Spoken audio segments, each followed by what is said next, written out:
Oke, selamat datang di tutorial IoT Indonesia. Kali ini kita akan membahas topik yang menarik ya, pengenalan Home Assistant. Part 1, karena ada beberapa part lanjutan lagi akan kita buat. Yang pertama, yang perlu kita pahami pada saat melakukan atau ingin mendalami Home Assistant, ada beberapa hal yang perlu kita cermati. Yang pertama, apa itu Home Assistant?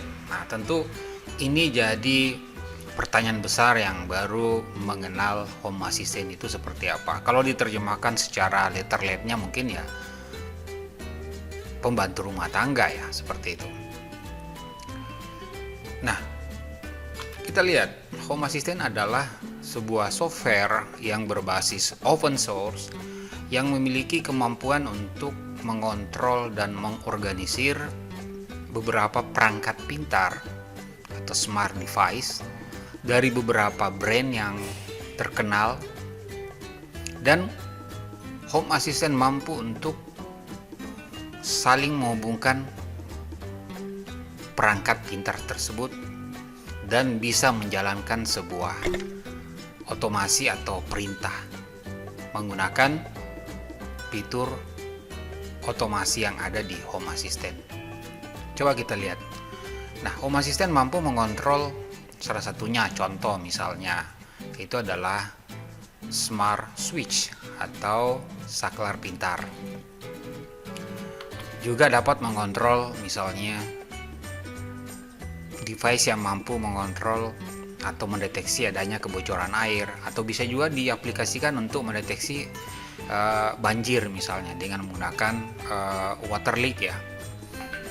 Kemudian yang kedua, kita bisa menggunakan sensor ya untuk mendeteksi kehadiran manusia ya. Ini versi terbaru yang hadir ya, dengan mampu mengontrol atau mendeteksi kehadiran manusia dalam ruangan.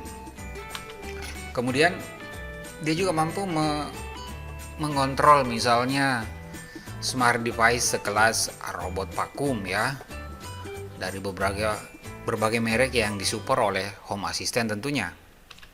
Kemudian yang paling umum dan paling sering digunakan adalah sensor gerak atau motion sensor. Ini yang paling banyak diintegrasikan juga nantinya, banyak digunakan di sistem otomasi. Kemudian smart bulb, artinya lampu pintar. Smart bulb ini banyak variannya ya. Anda bisa lihat nantinya, kita akan jelaskan di bagian lainnya dalam tutorial berikutnya. Kemudian ada smart plug ya, atau colokan pintar ya.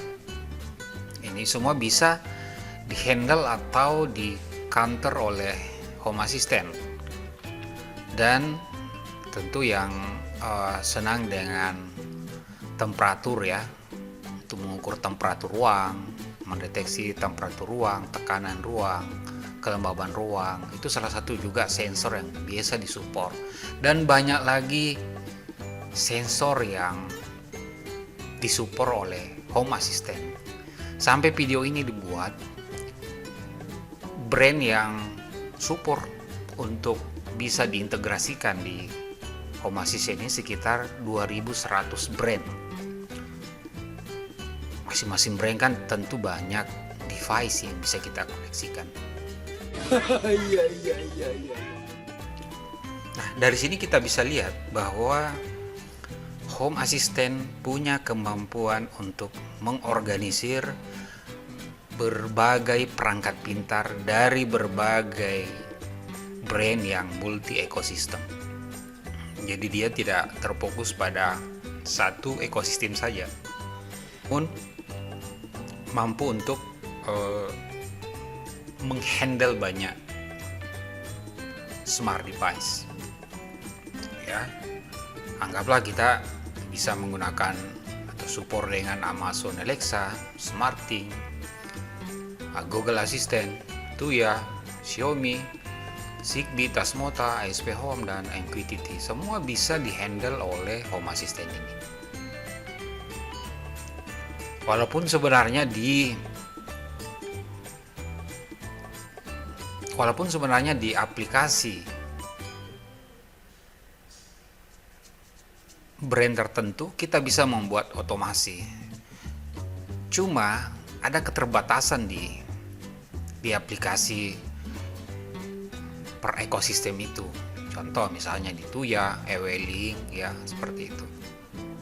Kita hanya terbatas dalam melakukan otomasi, sangat terbatas. Beda kalau kita melakukan otomasi di Home Assistant. Batasannya adalah kreativitas kita sendiri untuk membuat sebuah skenario yang kita bisa desain seperti apa. Itu sangat tergantung dari cara kita berkreatif ya dalam membuat skenario atau otomasi. Oke, mungkin di Home Assistant ini sudah jelas. Jadi bisa dikatakan bahwa Home Assistant ini sangat powerful ya untuk mengontrol semua perangkat pintar yang ada di rumah kita. Emang apa sih nggak boleh? Sombong amat. Kita bahas dulu ya, apa kelebihan daripada Home Assistant itu ya. Pertama, dia bekerja dengan multi brand seperti yang saya jelaskan di awal tadi.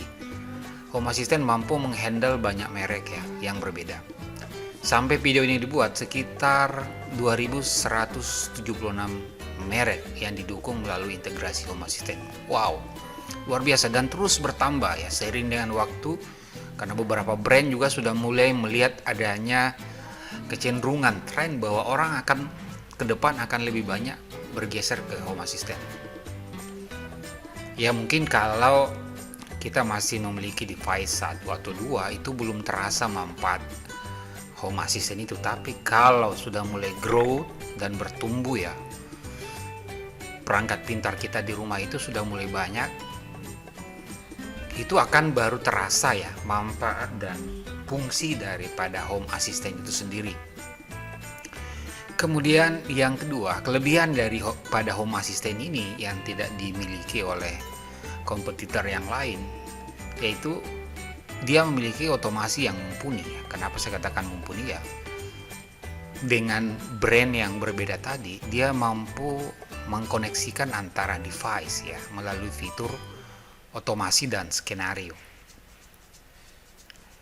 Batasan kita adalah bagaimana kita bisa membuat sebuah skenario yang bisa bermanfaat di lingkungan rumah kita tentunya. Skenario apa yang ingin kita buat. Dan itu bisa dilakukan trial dan error sampai ketemu solusinya seperti apa. Jadi tidak ada batasan di sini pada saat kita ingin membuat sebuah otomasi yang ada di Home Assistant. Beda kalau kita di salah satu ekosistem misalnya, sangat terbatas kita membuat sebuah fungsi otomasi ya. Kemudian yang ketiga, adanya tambahan add-on ya. Dalam Home Assistant kita juga dapat menginstal aplikasi lain dari pihak ketiga dengan menambahkan atau dengan mencarinya di fungsi add-on ya, seperti itu. Selanjutnya, basis data lokal. Jadi di Home Assistant ini basis datanya itu adalah lokal. Jadi dia tidak perlu cloud. Jadi dari sisi privacy jauh lebih baik tentunya. Dan yang kelima, karena base-nya atau dasarnya adalah open source atau sistem terbuka, makanya dia gratis ya, karena dikembangkan oleh komunitas pencinta IoT dan smart home dari seluruh dunia. Dan beberapa kelebihan lainnya, saya ambil yang utama saja. Jadi pertama tadi bekerja dengan multi brand ya.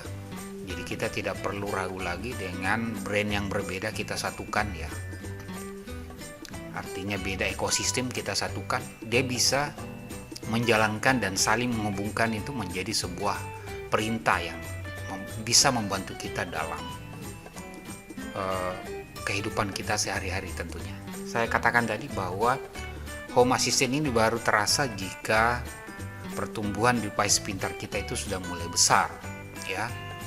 Kalau masih 1-2 belum terasa manfaatnya secara maksimal. Kemudian yang kedua tadi saya ulangi, otomasi yang mumpuni ya. Dengan otomasi yang mumpuni ini, kita bisa membuat skenario-skenario yang mungkin belum terpikirkan sebelumnya, kita bisa lakukan di Home Assistant ini. Kemudian tambahan add-on juga. Kita dengan tambahan add-on ini, kita bisa menginstal dari pihak ketiga. Ya, beberapa aplikasi yang bisa membuat kinerja kita jauh lebih bagus dalam mengontrol smart device kita. Dan basis datanya itu lokal. Ini yang paling penting. Oke. Kemudian kita lanjut, apa-apa sih yang dibutuhkan ya? Apa-apa yang dipersiapkan sebelum kita ingin terjun ya untuk mendalami lebih jauh lagi itu Home Assistant ya. Saya bagi menjadi 3 ya kategori. Yang pertama, kita harus cari rumahnya dulu ya, rumah Home Assistant ya. Di sini saya pribadi menggunakan Raspberry Pi 4 ya. Kenapa? Karena itu adalah rumah yang direkomendasikan di situsnya sendiri ya.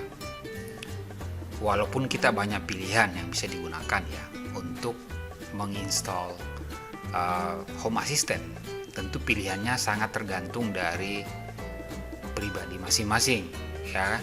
Banyak pilihan yang tersedia untuk menginstal Home Assistant ini. Tapi pada video kali ini saya merekomendasikan untuk di Raspberry Pi. Kenapa? Nanti kita lihat di bagian belakang ya. Ini akan lebih, setelah kita memiliki rumah daripada Home Assistant itu sendiri, apakah Raspberry Pi, menggunakan virtual mesin ya kan, kemudian mau menggunakan STB, silakan saja, tidak, no problem ya. Yang kedua, tentunya kita sudah memiliki smart device atau perangkat pintar di rumah ya. Nah, pemilihan perangkat pintar juga ini sangat tergantung pada kebutuhan dan alokasi dana ya. Jadi bedakan antara kebutuhan dan keinginan, ini perlu dicermati buat Anda yang pemula dan baru mau terjun di sini. Pastikan bahwa perangkat yang Anda beli itu betul-betul sangat dibutuhkan ya, dan memang akan sangat membantu kalau kita konversi ke smart device. Dan kedepannya memang akan jauh lebih baik kalau kita menggunakan smart device, karena jangan lupa bahwa perubahan yang abadi itu adalah perubahan itu sendiri. Yang ketiga, kita bisa menggunakan stick adaptor Zigbee. Ini opsional ya. Ini dibutuhkan bagi pengguna device Z2M dan ZHA ya. Kita akan bahas di video tutorial lainnya nanti untuk itu. Jadi dari sini saya bisa katakan bahwa bagi Anda yang ingin memulai untuk mengaplikasikan Home Assistant di rumah Anda atau di rumah kita ya, kita membutuhkan minimum 2 ya perangkat. Pertama, kita butuh rumah Home Assistant ya. Tadi saya jelaskan Raspberry Pi 4 itu yang direkomendasikan ya. Dan walaupun banyak pilihan lainnya tadi saya sudah sebutkan ya, bisa STB, bisa kalau mau coba-coba bisa virtual mesin dulu ya, seperti apa. Tapi kalau ingin betul-betul terjun ke industri Home Assistant, sebaiknya cari yang baik dan stabil. Dan ini juga hemat listrik ya.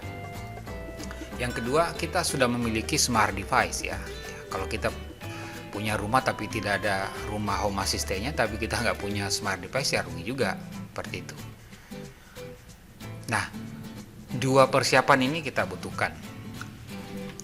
Kemudian saya mencoba membahas mengenai kategori smart device ya. Dari pengalaman saya menjalankan ya atau menggunakan Home Assistant ini, smart device ini atau perangkat pintar ini saya klasifikasikan menjadi 2 ya. Ada yang berbasis cloud, ada yang berbasis lokal.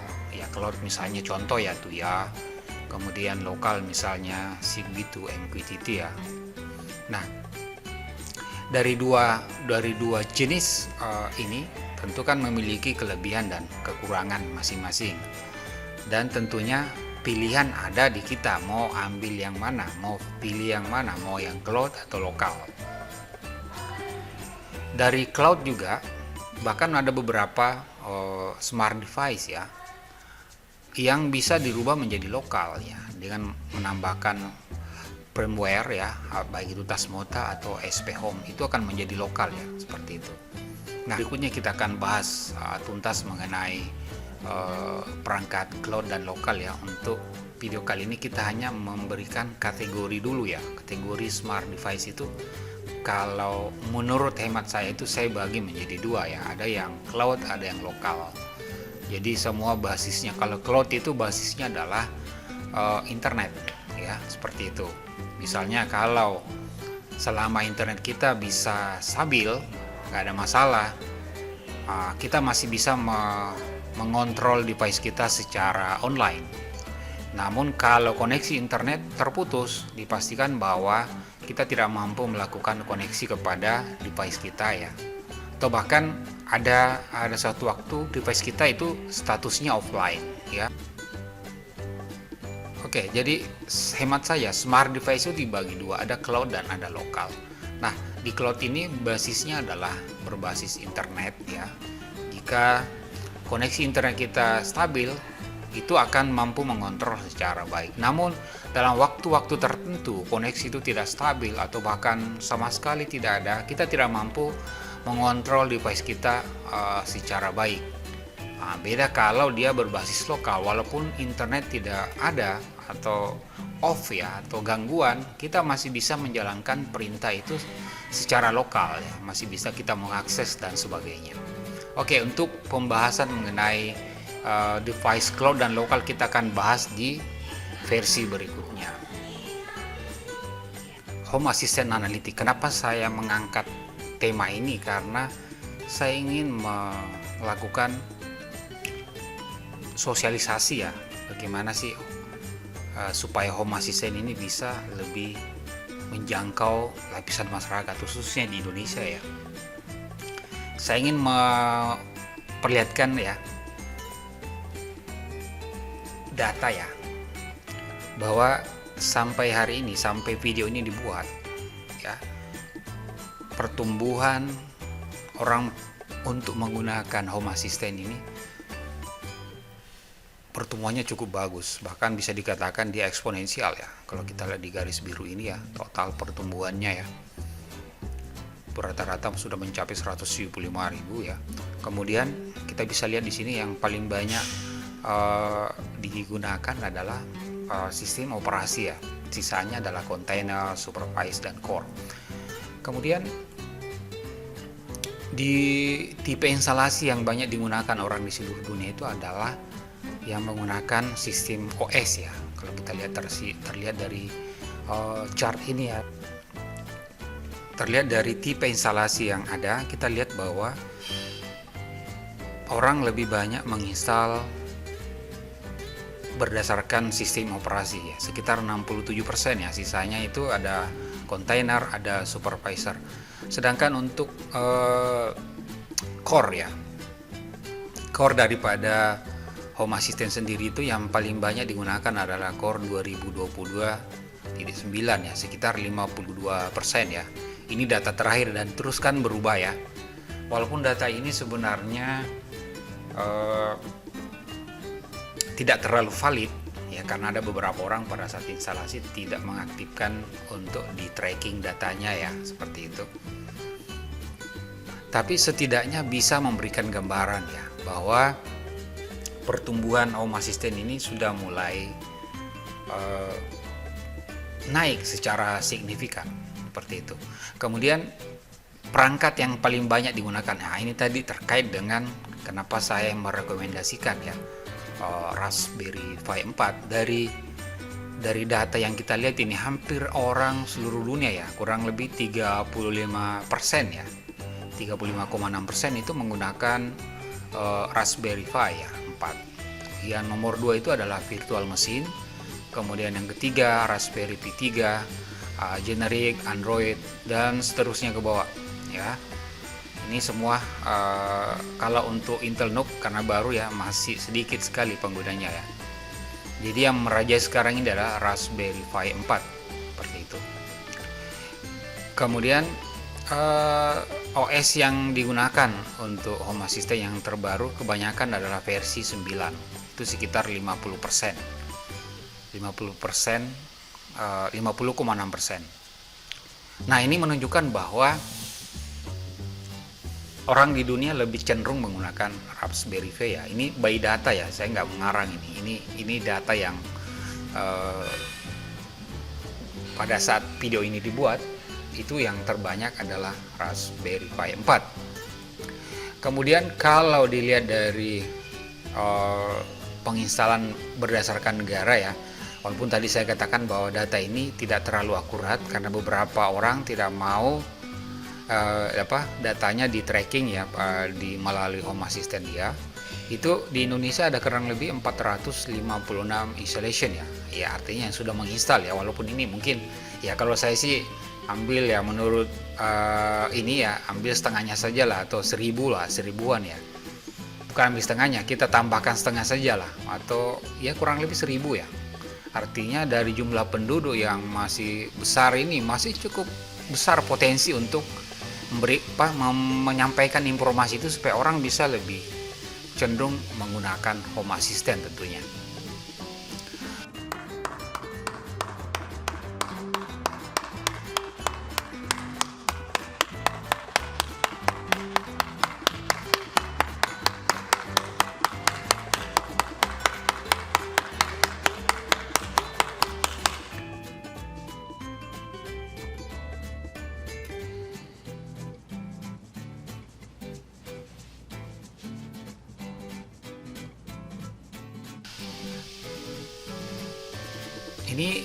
Ini cukup bagus menjadi data kita ya, bahwa channel ini juga hadir sebenarnya untuk membantu mensosialisasikan Home Assistant di Indonesia khususnya dan di dunia pada umumnya. Mudah-mudahan ini bisa membantu kita lebih memahami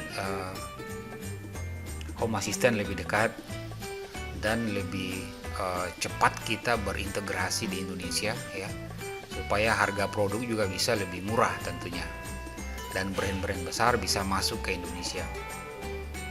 Oke, demikianlah tutorial kali ini. Semoga menginspirasi dan bisa membantu kita semua yang baru mengenal Home Assistant. Demikian, Assalamualaikum.